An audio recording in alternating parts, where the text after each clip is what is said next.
We got true crime. I don't think I ever react to true crime. I never did my first time. So, first time react Puerto Rican house profile case. Alright, man, if we gonna react to this shit. How y'all Friday going? Good Friday, man. Hope y'all have a wonderful Friday. You know what I'm saying?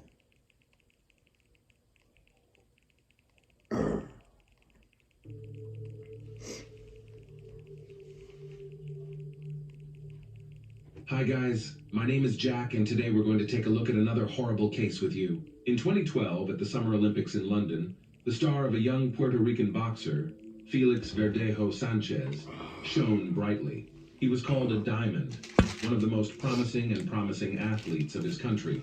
He was predicted to win titles and gold medals. Then it seemed to everyone that this talented and motivated young man will reach fantastic heights in sports.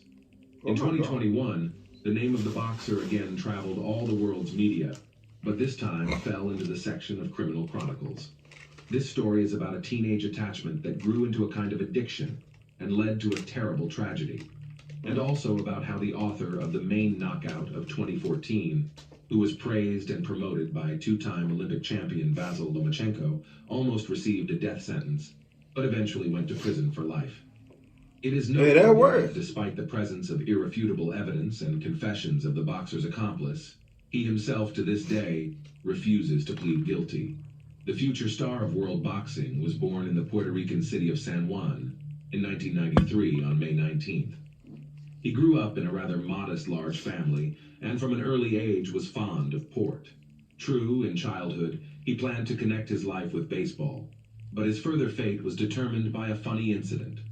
When the boy was 9 years old, a family friend came to visit them with his son of the same age. The boys were playing in the yard, but suddenly quarreled, and a fight broke out. Parents separated the children, and the father of the future athlete noted that if he wants to fight with someone in the future, let him wear boxing gloves. After that fight, Felix, at his request, was taken to a local gym where the boy, as he later admitted himself, from the first training session fell in love with boxing.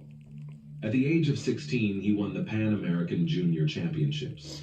A year later, he won his country's championship, and a year later, he went to the Olympic Games in London, where he reached the quarterfinals.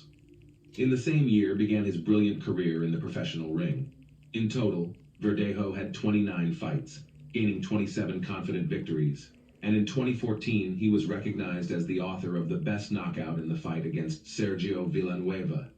A year later, Felix won his first championship belt with the WBO Latino title, which he subsequently defended 6 more times in 2 years. Everyone who saw him in the fight had no doubt. This young man will write his name in the history of world boxing. And now let's get to know Keishla Rodríguez. The girl was born in November 1993 in San Juan. The full name given to her at birth is Keishla Marlene Rodríguez Ortiz. Her parents, Jose and Kayla Rodríguez, had another common daughter, Bereliz Nicole, and also the couple raised Kayla's son, Jonathan, from a previous marriage of a woman. Keishla grew up an open and sociable girl. She did well in school and adored animals, dreaming of becoming a veterinarian in the future.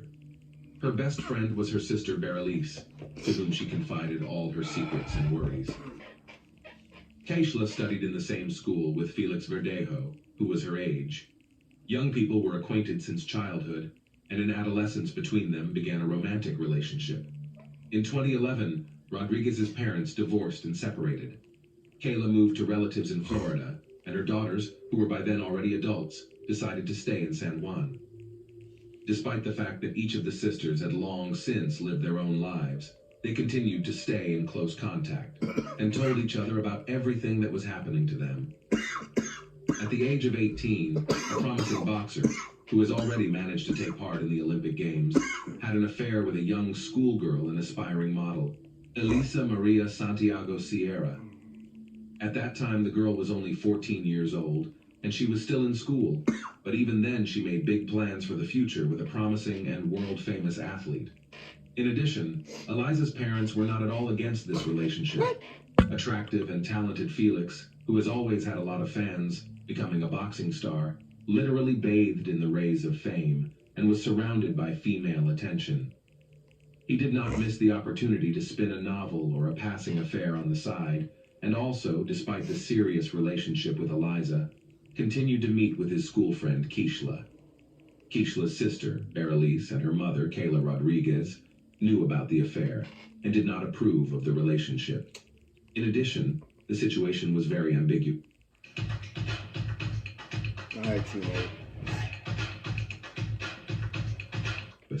On the one hand, Eliza considered herself the only woman and great love of the athlete, was preparing for the wedding, and made far-reaching plans for their joint future. On the other hand, Keishla knew that the lover has a fiancé, but at the same time, Felix did not let her go. On top of that, he was her first great love, and deep down, the naive girl herself still hoped to be the one. In 2016, the boxer did marry the young Eliza, who at that time was barely 19 years old. Eliza by that time was already quite a famous model, had tens of thousands of followers in social networks, and also opened her own beauty studio for eyelash extensions. In August of the same year, just a few months after the wedding, the athlete got into a serious car accident when he was rushing on his motorcycle. He was taken to the hospital in serious condition with head injuries, bruises, and lacerations. His trainer, Ricky Marquez, seriously feared that his talented charge would go off the rails at the height of his career. But Felix, contrary to the disappointing prognosis, made a rapid recovery and soon returned to the ring. In September 2019, the boxer published in his profile in the social network a picture with Elise, who was in a large term of pregnancy. In the comment to the photo, he wrote, "Soon I will meet my daddy's princess." And a month later, he announced the birth of a daughter, who was given the name Miranda Verdejo Santiago. The young man in public looked like a loving husband, caring father, and an exemplary family man. But secretly from his wife, he continued to meet with Keishla, who could not let go. Bam! As Eliza later admitted, she guessed that her husband was cheating on her. But every time he tearfully vowed to leave his Shit, you lose her, how you get Keishla him? repeatedly tried to break off this painful relationship. But Felix would not let her go. She had no other men, because the boxer threatened that if he found out about the fact that Keishla had someone, not good for her and her chosen one, Keishla herself, who had fallen in love with Verdejo since high school, continued to love him despite everything. Rodríguez, as planned, connected her life with the care of animals and got a job at the Center of Veterinary Medicine and Aesthetics. Colleagues described her as conscientious, hard-working, and very responsible. She lived with 2 dogs and a cat, which she simply adored. In 2020, Eliza discovered the correspondence of her husband with several mistresses, including Keishla. Seven is The crazy. wife gave her husband a scandal and threw him out of the house. This should have been 10. For divorce and forbid him to see his daughter. I'm just playing. Eliza's threats had an effect. In addition, in the career of the athlete at that time, there was a serious decline. I'm just playing. Chill out. And unnecessary problems where he did not need. For a while, he really stopped seeing Rodríguez, but Felix still did not let her go, trying to control almost every step Keishla. After a few months of secret visits resumed, and in April 2021, Keishla discovered that she was pregnant. She bought a rapid test at the drugstore, which only confirmed her fears. She first called her sister, who was aware of her complicated relationship with the athlete, and told her everything. It was out of the question to have an abortion, because Keishla was already 27 years old, and she was ready to have a child, even if she had to raise it on her own. A few days later, Keishla broke the news to the father of her child, hoping in her heart that he would accept it. But Felix was not happy, to put it mildly. He got angry and told his mistress that she should go to the doctor, and if the pregnancy is confirmed, it will be necessary to have an abortion. Naturally, Rodríguez answered him with a firm refusal, but the boxer began to threaten her and insist. Felix said that an illegitimate child will finally destroy his reputation, and this he cannot allow. After Keishla's visit to the hospital, her pregnancy was confirmed, and she now had a certificate to prove it. She called Felix and told him everything, which made him furious. Felix shouted and demanded that Keishla immediately get rid of the child, but she again responded with a categorical refusal. Then the athlete decided to go on the sly, saying that he did not believe her, and wanted to personally look at the issued medical certificate. He appointed Keishla a meeting in the evening in a crowded place, which did not surprise her. because they always tried not to draw attention to themselves and do not get in front of anyone. A few days before the meeting, the boxer stopped by his old friend Luis Antonio Cadiz, who worked in a local machine shop and also had ties with the criminal world, selling illegal drugs. Felix briefly outlined the situation and asked him to help him get rid of his pregnant mistress. Luis had previously been in the field of vision of the police, and the prospect of being in prison scared him. But the athlete was persistent, assured that everything will go smoothly and the police will never come out on them. I can't help you, Besides, Felix promised him an impressive cash reward, and Luis agreed. With the support of an accomplice, Felix called Keishla and told her that he wanted to meet her on the evening of April 29th to confirm her pregnancy and decide what to do next. Immediately after talking to her lover, Keishla called her sister back and told her everything. She still had hope that Felix would accept her child and would not insist on an abortion. But Berylise all this situation is quite alarmed.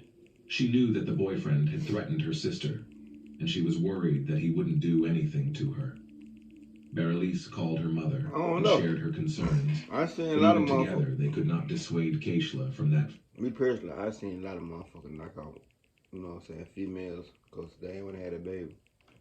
On shows, I ain't never seen it real live, though, but... Fateful meeting. Shame, man. At the appointed time, Rodríguez, taking a doctor's I seen it, motherfucker. Arrived at the meeting in her own Kia Forte. Shit, I seen it, bitch. Fuck you talking about, nigga? They seen it, nigga.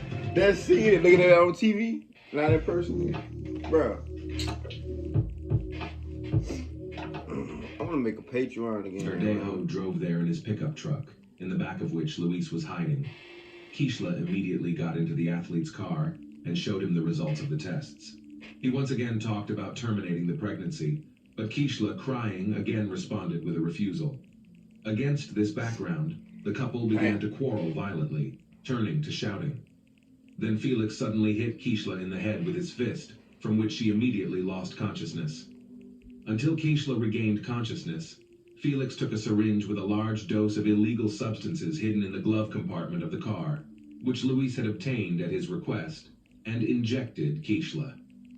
Then, together with his accomplice, they carried her to the back of the car, where there were already prepared pieces of wire and a concrete block. What? The men tied Rodríguez up, attached the load, and then covered her with a tarp so that no one would accidentally see anything. Felix then returned to the pickup truck while his accomplice got behind the wheel of Keishla's vehicle. Together, they drove to the bridge over the San Jose Lagoon. It was virtually deserted at night, and the men, making sure no one could see them, threw Keishla, still alive, into the water. Afterward, however, they decided to fire a few test shots in pursuit, using the firearms they had brought with them so as not to leave the victim any chance. Having finished the massacre, each of the perpetrators went home. Didn't show up at the Veterinary Medicine and Aesthetics Center the next day. Keishla has always been very responsible and couldn't just not show up for work without notifying anyone. Since she didn't answer the phone, it was decided to contact her sister to find out what happened. After several unsuccessful attempts to contact her sister, she went to her house. No one answered the door, but Berylise had a spare key, so she got in without difficulty. However, she was met only by hungry animals who had not eaten anything for almost 24 hours. What? Now Berylise was already in a panic, because she realized that something terrible or irreparable had happened to Keishla. She immediately called her mother and told her everything, and then reported to the police about her suspicions and threats to her sister. She also called Felix, but he claimed that he had spent the previous evening and night at home with his family and had not gone to any meeting. The missing girl's mother took the first flight from Florida to San Juan. She thought that her lover might have taken her daughter to a private clinic and paid for her to have an abortion without her consent. Kayla didn't even want to think about the fact that Keishla was no longer alive. The first thing to do was to question the missing girl's neighbors and co-workers, but they didn't notice anything suspicious and couldn't provide the investigation with any useful information. In parallel, messages about the disappearance of Rodríguez were posted on popular social networks, with requests to respond to those who know anything about her fate. Get fee-free overdraft up to $200. Install the Chime app today and get started. That is the driest commercial I have ever seen of Chime. The driest charm commercial I or ever current seen. whereabouts. The case quickly received wide publicity, and when it became known that the missing girl was in a long-term relationship with a famous athlete and was expecting a child from him, reporters literally lined up to interview any of Rodríguez's family members. The relatives did not hold anything back and spoke out about their suspicions, among other things, blaming Felix for the incident. On April 30th, Keishla's car was found abandoned on the east side of the city, with her documents and personal belongings inside. No signs of struggle were found in the interior, giving a faint hope of finding its owner alive. On May 1st, a passerby strolling on the bridge over the lagoon saw a strange shape resembling a human body in the shallow water. Damn. He reported his discovery to the police, who soon recovered from the water the body of a young woman, presumably the same one the whole city had been looking for several days. Members of the Rodríguez family, who arrived to identify the body, hoped to the last that it was not Keishla, but their hopes were not realized. The body had been in the water for several days and changed a lot, but the girl was immediately identified by a remarkable tattoo on her arm. When news of the gruesome discovery hit the press, the residents of the city revolted and began to go out to spontaneous rallies, demanding punishment for those responsible. The same day, Verdejo was detained and taken to the police station for questioning, but the athlete categorically denied his involvement and claimed that on the night of Keishla's disappearance, he was at home with his family. As there was nothing to charge him, Felix was released on his own recognizance. One of the key witnesses was the athlete's legal wife, who at the first interrogation admitted that she was aware of his affair with Keishla, but that she had heard about her rival's pregnancy for the first time. On top of that, she did not confirm her husband's alibi, saying that he was not at home on the night of the murder. The first thing investigators did was check traffic I would have divorced her ass. surveillance footage on the way to the bridge from which Keishla was thrown. That's how they found Felix's pickup truck and the victim's car traveling behind each other. But the Kia Forte was clearly not driven by its owner. On the same day, the boxer's car was seized for examination, and in its body they found some hair of the deceased. Luis was the first to surrender to the police, promising to tell the whole truth in exchange for a reduced sentence. Bro, just don't do it. Felix was also taken into custody, but he refused to cooperate with the investigation, did not answer questions, and continued to deny his guilt, despite the presence of irrefutable evidence. A firearm was seized from Felix, which he used to shoot the victim from the bridge, and for which he had an official permit. Also, a cell phone check confirmed the fact that Felix, Luis, and Keishla were in the same location on that fateful night. Keishla's final farewell was on May 8th, and the funeral ceremony was all over the national news. It was a kind of action, calling for the perpetrators of the tragedy to be punished to the full extent of the law, as well as an action to draw public attention to the problem of gender violence. The coffin with Rodríguez's body was brought to the cemetery, not in a traditional hearse, but in a white carriage, over which white flower petals were thrown from the air. Many famous Puerto Rican natives, including show business stars, athletes, politicians, and public figures, have spoken out about the high-profile incident. Verdejo was charged with carjacking, kidnapping, premeditated murder, and the murder of an unborn child. I hope they beat the shit out of that nigga. All of these crimes together carried the death penalty, but the relatives of the deceased from the very beginning asked the court to elect a sentence of life imprisonment for the killer, so that he would suffer in captivity for the rest of his life. The hearing was repeatedly postponed due to the worldwide coronavirus pandemic, but in the spring of 2021, the trial was held in virtual mode. The court found that the crime was committed by a group of persons by prior conspiracy and with particular cruelty against a pregnant woman.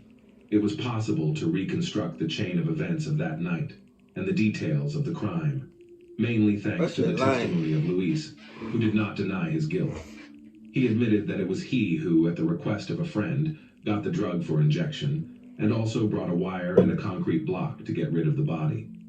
But Felix continued to insist on his non-involvement in the case, although his words could not seriously affect the situation. By the way, the wife of the boxer, who acted in court as a witness, almost immediately after the arrest of her husband filed for divorce and tried to abstract from what was happening. focusing on the development of his business and raising a young daughter. According to some reports, not so long ago, Elisa Santiago remarried. Elisa herself admitted in an interview that she repeatedly received anonymous calls and messages with death threats, as well as death wishes to her and even Miranda. Many considered it was the spouse of the athlete as the organizer of the crime, but no evidence was found. In the summer of 2023, it became known that the jury, having familiarized itself with all the evidence and heard the testimony of all the witnesses, was finally ready to announce the final verdict. Felix Verdejo and his accomplice Luis Cadiz were found guilty on each of the charges against them. But despite this, the killers have not yet been sentenced.